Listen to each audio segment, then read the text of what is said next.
Winesburg was not an especially good seller. It just happens to be a landmark book. He wrote that book. The book was published in 1919, and the stories were written in the, say, 4 or 5 years before that. Sigmund Freud was published in this country in 1915. The country was beginning to get the notion of psychiatry and mental health and all of that sort of thing, and he was right in that.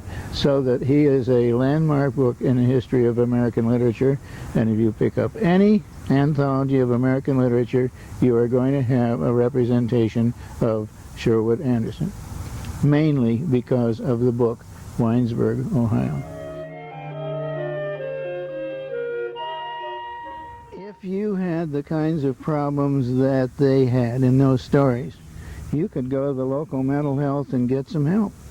If you went, maybe you wouldn't go. I mean, we're still reading about people doing these terrible things, but there is a great deal more consciousness and understanding of mental health today than there was then. And I mentioned to you before that Freud was just beginning to be known. We now have psychiatrists. And you can go to a psychiatrist, or you can go to a mental health counselor, or whatever.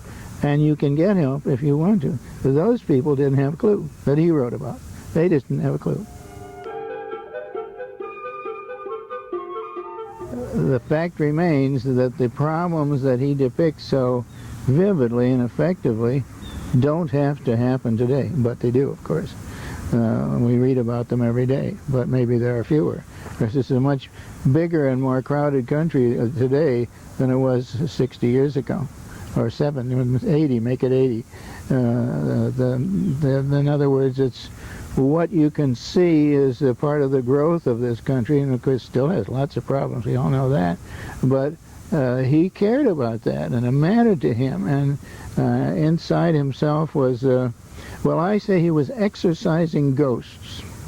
Not real ghosts, you know, but ideas and situations and kinds of people that bothered him. But we have billions of people, some of whom are in a terrible state of crisis, and that he depicts those very well. I should think anyone at all who is in the mental health business should read Winesburg, Ohio, because he did a beautiful job of depicting those things.